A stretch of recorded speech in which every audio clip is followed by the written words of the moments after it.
Hello class six. Welcome to the class. Myself H D Mohit और मैं आपको पढ़ा रहा हूँ सोशल साइंस, जैसा कि मैं आपको पहले ही बता चुका हूँ। और सोशल साइंस का ये है हमारा लेक्चर नंबर 5। और ये सोशल एंड पॉलिटिकल लाइफ में चैप्टर 1 है, अंडरस्टैंडिंग डाइवर्सिटी। और वैसे अगर बुक में आप देखेंगे तो होगा चैप्टर नंबर 22। ठीक है, उसमें हम पढ़ा रहे हैं डाइवर्सिटी इन लैंग्वेजेस। आज हम पढ़ेंगे जो कि हमारा लेक्चर नंबर 5 होगा। ठीक है, तो चलिए स्टार्ट करते हैं। India has a variety of language and dialect. India के पास वैरायटी ऑफ लैंग्वेज हैं, अलग अलग लैंग्वेज हैं और अलग अलग बोली हैं। ठीक है, भारत में अलग अलग भाषाएं हैं और अलग अलग बोली हैं। The 22 Indian language enlisted in our constitution. 22 यानी कि 22 भारतीय भाषाएं हमारे संविधान में लिखी हुई हैं। ठीक है, हमारे भारत के संविधान में लिखी हुई हैं। कौन कौन सी हैं वो भाषाएं? हिंदी, पंजाबी, असमीज, उर्दू, संस्कृत, कश्मीरी, तमिल, तेलुगु, कन्नड़, मलयालम, नेपाली, मणिपुरी, कोंकणी, संथाली, मैथिली, बोडो, सिंधी, गुजराती, मराठी, बंगाली, ओरिया एंड डोगरी। ठीक है, ये वो भाषाएं हैं जो हमारी कॉन्स्टिट्यूशन में लिखी हुई हैं।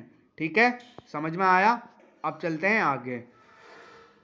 sometimes the sometimes the multiplicity of so many languages can act as a threat to the integrity of our country।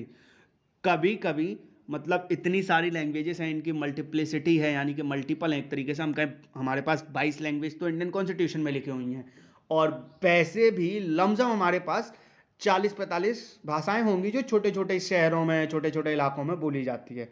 ठीक है, अब ये जो इतनी भाषाएं हैं, इनकी भाषाओं में कहें विभिन्नता, अलग अलग भाषाएं हैं, ये कभी कभी खतरा बन जाती हैं हमारी देश की अखंडता के लिए। इंटीग्रिटी का मतलब होता है अखंडता।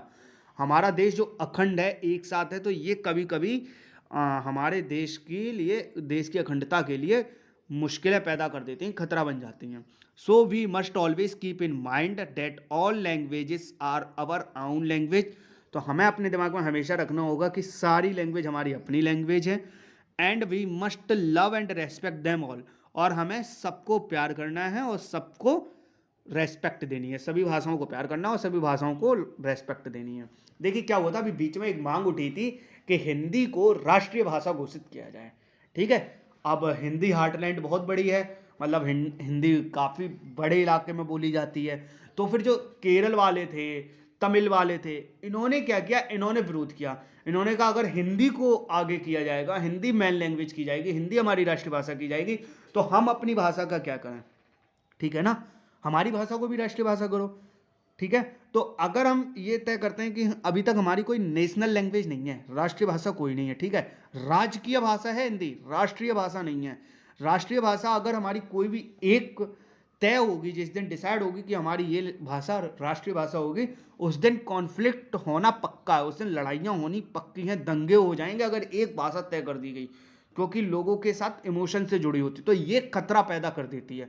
अगर हमने हिंदी भाषा को लागू कर दिया कि हिंदी भाषा हमारी राष्ट्रीय भाषा है, तो मराठी के लोग भिड़ जाएंगे, पंजाबी के लोग खिसिया जाएंगे कि अरे नहीं हमारी भाषा को आगे करिए, उधर से तमिल वाले तलवारें निकाल लाएंगे। तो आप समझ रहे हैं ना कितना बड़ा हंगामा हो सकता है। तो ये हमारी देश की अखंडता के लिए खतरा पैदा कर देती हैं। तो हमें हमेशा ये याद रखना पड़ेगा कि सारी भाषाएं हमारी हैं और हमें सभी को बराबर प्यार करना है और बराबर सम्मान करना है। याद रखिए, हिंदी अगर हमारी माँ है तो उर्दू हमारी मौसी है। ठीक है ना, और इंग्लिश हमारी बुआ चाची है, बाहर से आई तो वो बुआ चाची मान लो तुम। सबकी, सब भाषाओं को हमें इज्जत करनी है, सब भाषाओं को हमें प्यार करना है, क्योंकि सभी भाषाएं हमारी अपनी हैं, हमारी अपनी पारिवारिक भाषाएं हैं। ठीक है ना, अब पढ़ते हैं हम diversity in caste and religions. India is diverse in terms of religions. India बहुत अलग है, अलग अलग हैं धर्म हमारे पास। ठीक है, इंडिया में बहुत सारे धर्म हैं, हिंदुज़्म, जैनिज्म, सिखिज्म, क्रिश्चियनिटी, इस्लाम, बुद्धिज्म और जोरोएस्ट्रियनिज्म। ठीक है, देखिए हिंदू धर्म भी है हमारा, जैन धर्म भी है, सिख धर्म भी है, क्रिश्चियन धर्म भी है, इस्लाम भी है, बुद्ध धर्म भी है और जोरोएस्ट्रियनिज्म भी है। ठीक है, समझ में आया? तो ये सारे धर्म अलग अलग लोग, अलग अलग हमारी इंडिया की पॉपुलेशन में अलग अलग लोग फॉलो करते हैं, ठीक है। कोई इस्लाम को फॉलो करता है तो कोई जैनिज्म को फॉलो करता है, कोई सिखिज्म में जाता है तो कोई हिंदुज़म में जाता है। हिंदू मेजॉरिटी है, ठीक है, और बाकी के ये माइनॉरिटी हैं। तो अगर मतलब कहें एक धर्म के रिलेटेड, तो अलग अलग लोग अलग अलग धर्म अपना भैया फॉलो करते हैं। Their base of prayers, rituals, ceremonies are quite different from each other. सभी की पूजाएं और फंक्शंस जो होते हैं, ठीक है, और धर्म के जो भी अपने अपने अलग अलग चीज़ें होती हैं वो सब अलग होती हैं, ठीक है। अब हमारे यहाँ हाथ जोड़ के प्रार्थना होती है, मुस्लिम्स नमाज अता करते हैं, हम लोग मंदिर जाके आरती करते हैं, वो लोग अपनी नमाज अता करते हैं, और क्रिश्चियंस चर्च में जाते हैं, वो वहाँ प्रेयर करते हैं। तो सबका अपना अलग अलग होता है, ठीक है, अलग अलग सेरेमनीज होती है। हम लोग भागवत कथा करवाते हैं, मुस्लिम में मेरे ख्याल से ऐसा कुछ नहीं होता है। सिख लोग संगत बैठाते हैं, ठीक है। तो अपना सबका अलग अलग होता है, ठीक है, सबके अलग अलग रिचुअल्स होते हैं, अलग अलग प्रेयर्स होती हैं, अलग अलग सेरेमनीज होती हैं। Apart from diversity in religion, religion के पार्ट में, मतलब डाइवर्सिटी जो हमारे रिलीजन्स के बीच है, इसके हिस्से में there is also a great diversity in the name of castes in particular religion.